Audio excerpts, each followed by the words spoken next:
Good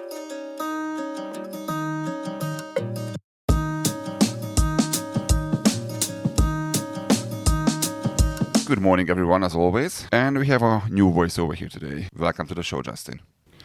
Thanks for having me. Can we start with a hi, my name is, so everyone can know you better before we dive into anything? Sure. My name is Justin Frick, and I am an advanced care paramedic based out of Calgary, Alberta, and a newly created freelance video journalist looking to capture some stories.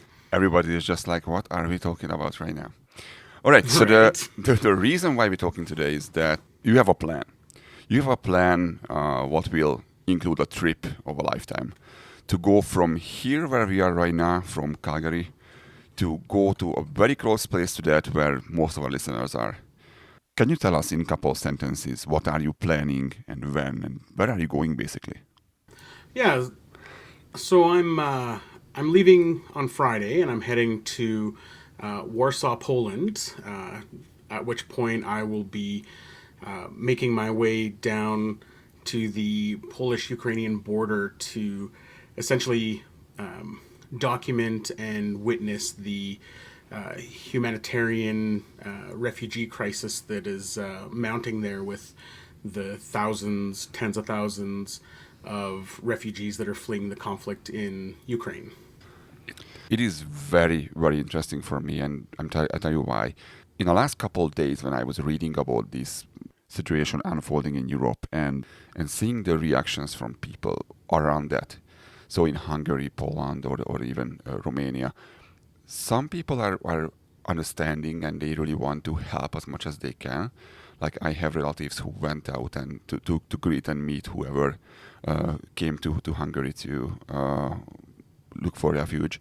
But I see many laughing emojis under these stories, and many people who just looks like saying that why they went there, so they shouldn't poke the tiger with a stick, and they wouldn't get this, which sounds very, very interesting for me. And in other hand, we have you over here who going through from here to other side of the planet to be there and try to help and observe this whole thing. And I can't stand to ask why. Why are you doing this?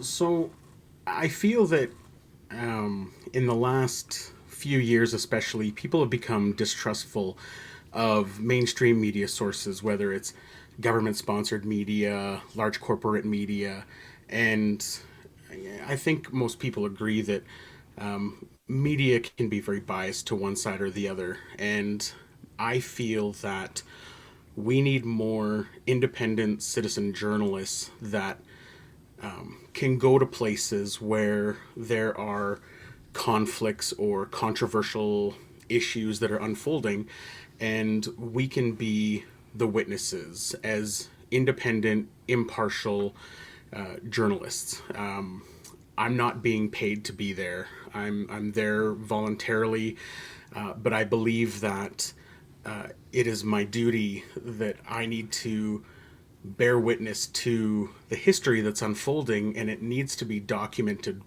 properly rather than through a biased or skewed lens. Some kind of filter.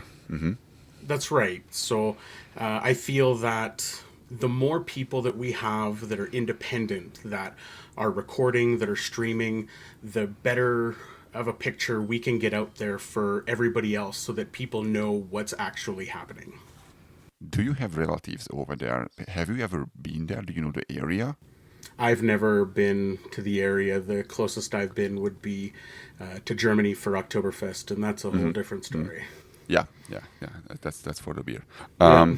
Do you know anybody over there who's gonna help you, or how you gonna do this? I mean, just you can't just fly from here there and hope for the best. I'm assuming you have a plan. That's a lot of people assume I have a plan. All right, all right. I probably should, but honestly, I don't. I have things that I would like to accomplish, and but I'm not much of a planner, because I don't think in a situation such as this It you would can work. really plan for what's coming. Yeah, Yeah, gotcha. I think that in order to be a efficient journalist or somebody who wants to capture these images, you have to be very adaptable and just think on your feet. So, yeah, but it's amazing the communities that I've spoke to so far. Everybody is willing to lend a hand, and everybody knows somebody who's over there who they'll put me in contact with. So while I don't have any contacts of my own, contacts are starting to roll in. So Yeah, it I looks like think it's gonna that's going solve to itself. continue. Hmm. Yeah, exactly. What have you planned? So you're going to Poland, you said that. And from there, what? Go to the border and done?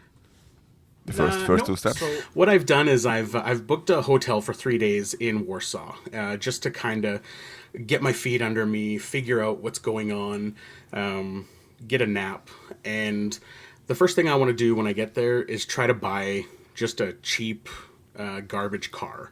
Hmm. I want a car that'll start. I want it to be a station wagon or something big that I can sleep in if I need to, but I can Sure. also take my stuff around with me. And then I'm going to start making my way to towns along the Polish Ukrainian border. And I'm just going to go to where the people are. I'm just going to show up because that's essentially what all these people have done. They've just been displaced from their homes and they've shown up. So that's what I'm going to do. I Try want to to see. experience. Hmm. That's right. I want to see what are these people going through daily when they arrive. How does the intake work? How are their kids coping with it? Because adults have a bit of an understanding of what's happening, but children don't have that same grasp. So I'd like to Yeah. hear people's stories and share those stories. After, I would say, probably about 5 to 7 days traveling the border and checking out the camps, I'd like to take the donations that I'm collecting, and I'll probably go back to Warsaw. And what I really want to do is to get something or get some supplies that I can use to help the children that are displaced by the conflict. Something that'll just help them be kids again, whether it's some coloring books, some games, some toys, something, just anything that can help some people try to bring a little bit of normalcy, because we know people didn't grab all their belongings. So Yeah. UNICEF and the Red Cross will be there with necessities, but I'd like to do something else a little more to help the children. After that, depending on how things are looking in Ukraine, the goal is to cross the border and start making my way further east, Oh, because wow. and the reason is because you know that's where the heart of everything is. It's dangerous. It's not smart. I understand that. Yeah, People, there's a reason that's the people are area why fleeing. people is living that area and try to avoid it. Yes. Exactly. And the reason that I want to be there is why, why are they leaving? Obviously, we know there's conflict, but some reports that you hear, oh, there's no targeting of civilians, or civilian like damages to civilian buildings are low. And I want to go and I want to see firsthand, and I want everybody to be able to see firsthand what is actually happening and causing everybody to flee. And you can't do that if you're 1,000 kilometers away, unfortunately. Yeah, we can read the news from there. Nothing else. I'm assuming you're not speaking any of the languages what you need over there. You're trying to get away with English. That's pretty That's much the it. plan. Yeah. Okay. Yep, that's correct. I don't even know the name of the. I can't say the name of the town that I'm going to first without looking it up on Google. So Yeah, Polish is not easy, that's for sure. Not easy no. for me either. How long you planning to stay there, or it depends? So I bought a one-way ticket just Okay.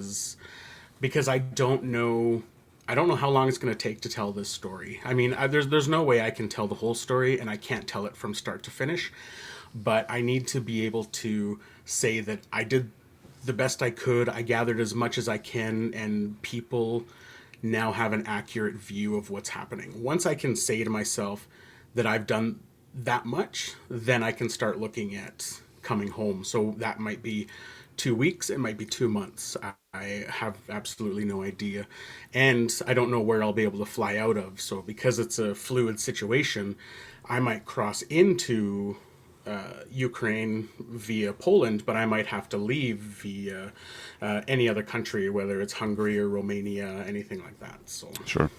I just talked to someone in Ukraine, Hungarian one, and he says at the moment the borders are open, but it's always changing.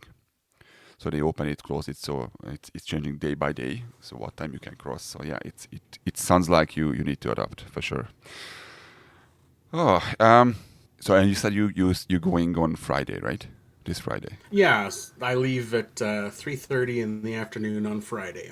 So we can So I'll arrive expect you in to be there Poland. next week sometime. Hmm. Yeah, I get to Poland Saturday at noon, local Local time. Poland Yeah. time. Yeah. Awesome. Can we have you back over here on air when you are there? I'm definitely yeah. Is if I have internet and there's an interest in people want to hear what's going on, that's the entire reason I'm there. So I'm happy to come back on. I'm pretty sure they want to hear it. We will share your content if you don't mind with these guys over here. That being said, next week we will reach you if we can to talk about that what you saw so far and Yeah, that sounds great. we'll That's why see. you don't have a plan because it can't go against your plan if you Yeah, don't have my one. wife would hate So that. yeah, Justin, thank you very much for going there and being there. There are so many people who just trying to make an assumption from a armchair, and it's very hard to do, and it's a very complex situation, that's for sure. And we do need ears and eyes over there who can actually tell us what's going on. So we would like to say thank you to you to go there and let us know what's going on. it's my pleasure, and I just want to say everybody stay safe, and we'll talk to you next week. Thank you for coming, Justin, and talk to you next week. Thank you very much.